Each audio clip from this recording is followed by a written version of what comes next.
good and ready for our class.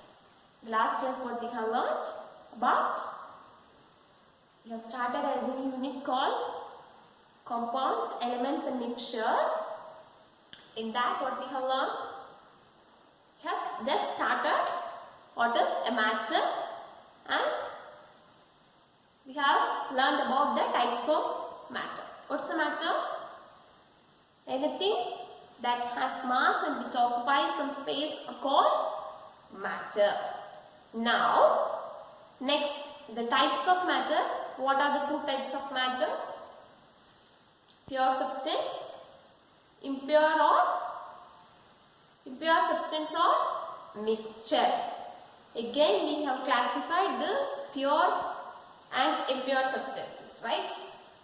The pure substances again classified into elements and compounds, and the impure substances further classified into homogeneous and heterogeneous. Now we are dealing about this pure substances.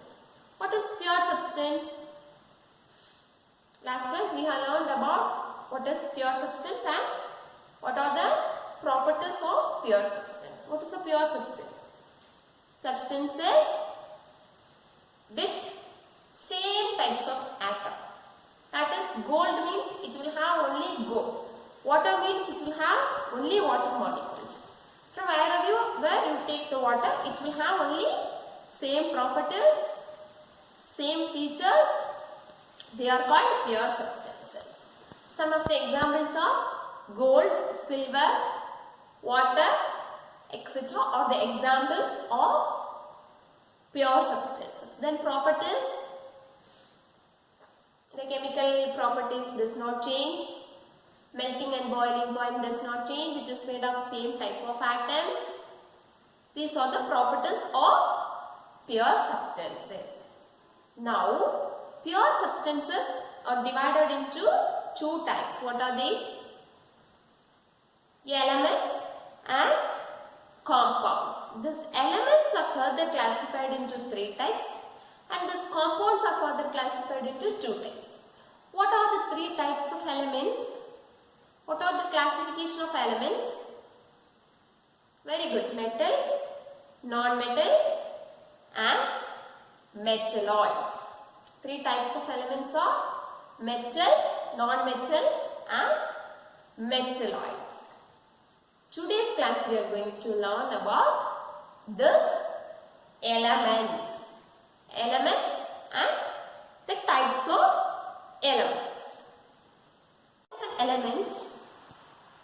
Element is a type of pure substance, so it should be a pure substance. Anyway, what is an element?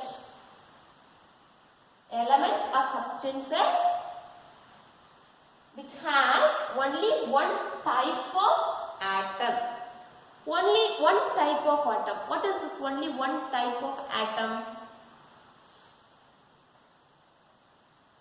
That is, consider these examples: helium, copper, carbon, silver, ozone, phosphorus, sulfur, hydrogen, oxygen, nitrogen. See here, this all elements has only helium. This has only copper. Consider H2O, water. It has hydrogen and oxygen. It's a combination of hydrogen and oxygen. But elements means it should have only one type of atom. These elements can be monatomic, diatomic, triatomic or polyatomic. What is this mono, di, tri and polyatomic? From the word even you can say mono means one, di means two, tri means three, poly means, what is the meaning of poly? Many. So, these elements can be divided based upon this four types. How? What is mono? 1. So, elements with only one atom are called monoatomic. Elements with only one atom are called monoatomic. For example, helium, copper, carbon and silver. Next one, diatomic. Diatomic means, yeah, very good. Elements with two atoms are called diatomic. For example, H2 hydrogen, O2 oxygen, N2 nitrogen. These elements will have two atoms of hydrogen, two atoms of oxygen and two atoms of nitrogen. Then it is triatomic. Triatomic means elements with three atoms are called triatomic. For example, ozone. Ozone O3, it's another version of oxygen. Okay, it has three molecules of oxygen. Next is polyatomic. Polyatomic means many. It will be more than three atoms. Example, phosphorus has 4 atoms and sulfur has 8 atoms. So, did you understand about what is this element and what is monoatomic element, diatomic element, triatomic element and polyatomic elements?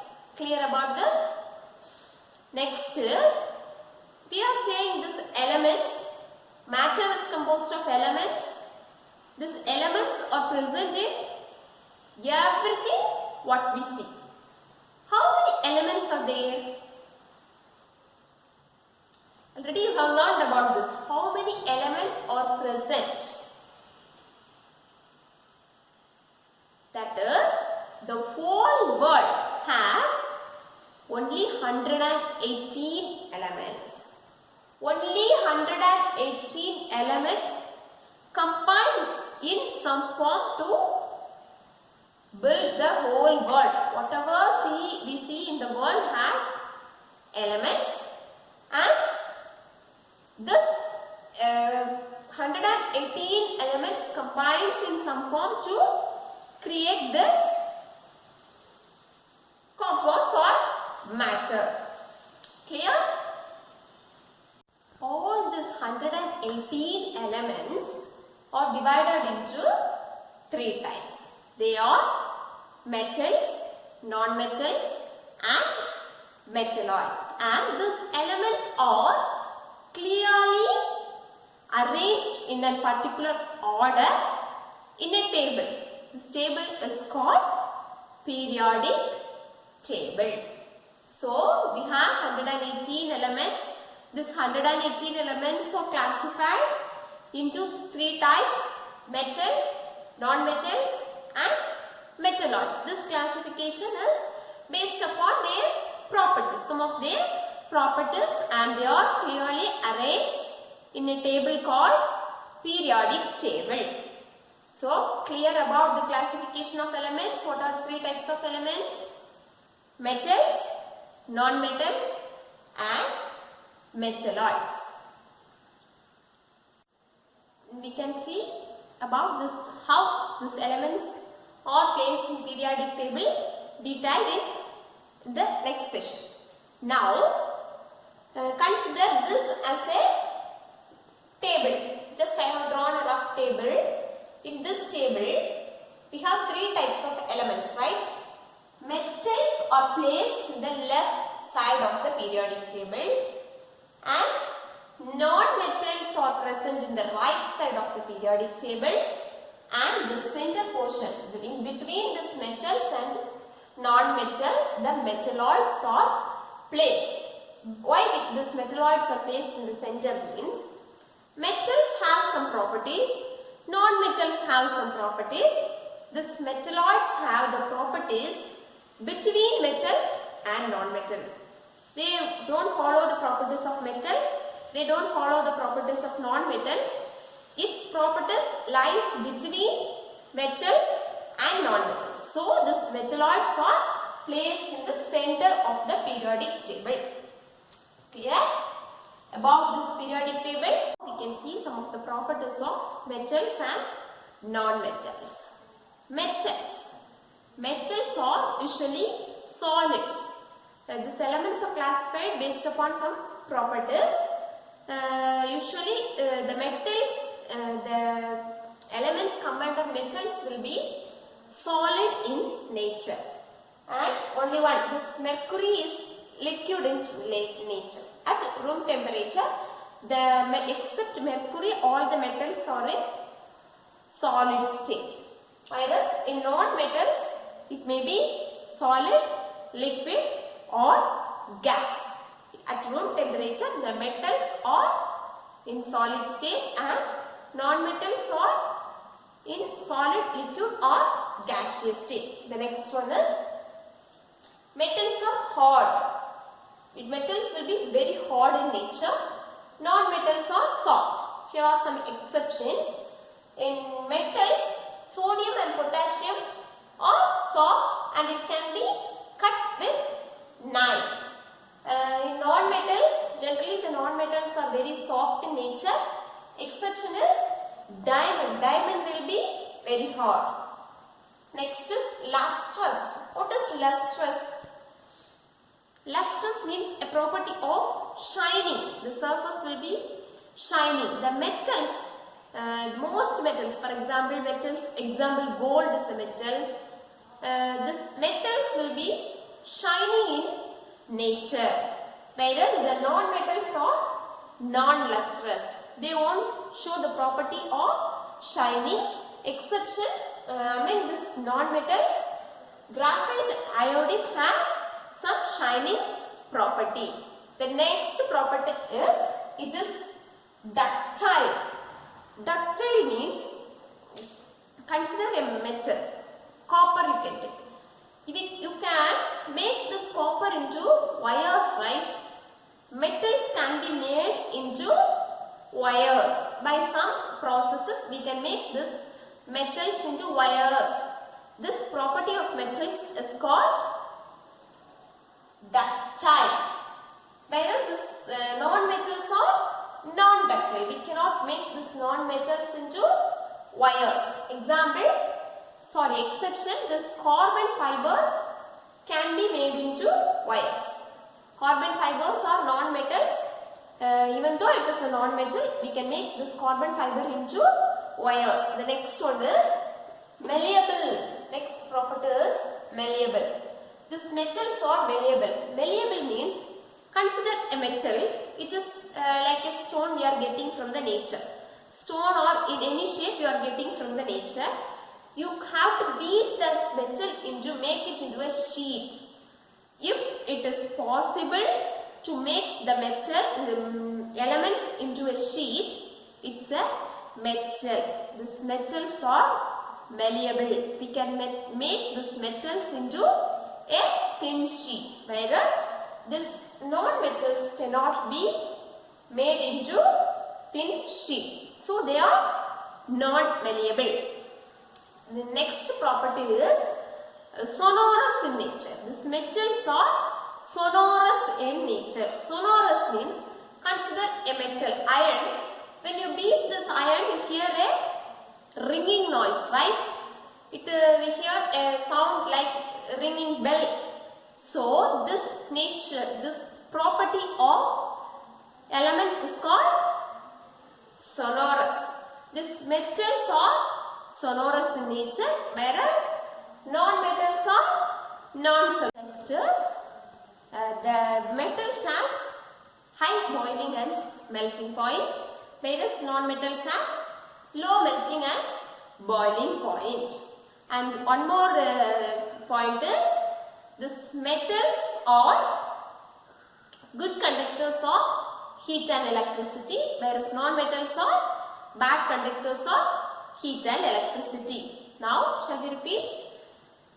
Metals are solids except mercury, hard except sodium and potassium, lustrous in nature, ductile in nature, malleable in nature, sonorous in nature. It is very good conductor of heat and electricity.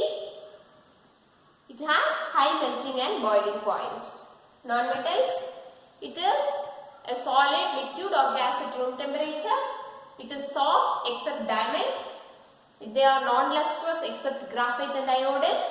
They are non-ductile except carbon fibers and non-malleable, non-sonorous.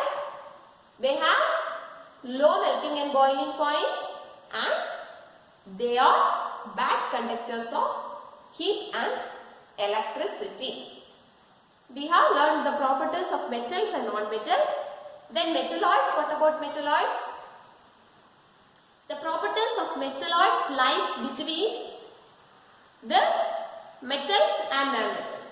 They won't be, for example, we can say conductivity. This metalloids won't be a good conductor or a bad conductor. It may be a semiconductor. Like this, the properties of metalloids lies between the properties of metals and non-metals. Clear about the types of elements, that is metals, non-metals and metalloids. Now, I am going to show you a periodic table. What is a periodic table? In periodic table, the elements, the metals, non-metals and metalloids are arranged. This 118 elements are arranged in periodic table. Already you have seen the periodic table and you have learned some properties of periodic table. Now we can have a look on the periodic table, how elements are arranged in periodic table. This shows a periodic table. Here in this periodic table, metals, non-metals and metalloids are clearly shown in different colors. Have you seen? This blue color indicates metals, it is in the left side. Air indicates non-metals, it is in the right side. And in between that green color indicates the metalloids. It is being present in the center. As I have explained, the properties of metalloids lies between metals and non-metals, and depending upon its properties, it is placed in the periodic table. Now, can you say some examples for metals? Helium, magnesium, calcium, bromium, chromium, magnesium, iron, cobalt, nickel. So, here the symbols are given. These are the metals, non-metals, carbon, nitrogen, oxygen, phosphorus, sulfur, etc. Then metalloids, boron, silicon, germanium, arsenic, etc. So, clear about metals, metalloids and non-metals arrangement in the periodic table. Yeah, very good. So, in today's class we have learned about what is an element, types of elements and the properties of this types of elements. What's a metal, metalloid and non-metals, and we have seen how these elements are arranged in periodic table. I hope you are all clear about elements. What is the other type of pure substance? Elements and compounds. We have learned about elements and we know how many elements are there, how we represent the elements. The elements are represented using chemical symbols. They are symbols. For example, carbon, C, it's a symbol. About this representation you have learned in our grade 6 and 7, clear. Now you are clear about what is element. Then the next one is compounds. What's a compound? Already you have learned. What's a compound? Yeah, compounds are combination of one or more elements. Example, sodium chloride, NaCl. It's a combination of sodium and chloride. It's a compound. So, in the next class, we can learn about this compounds. Thank you.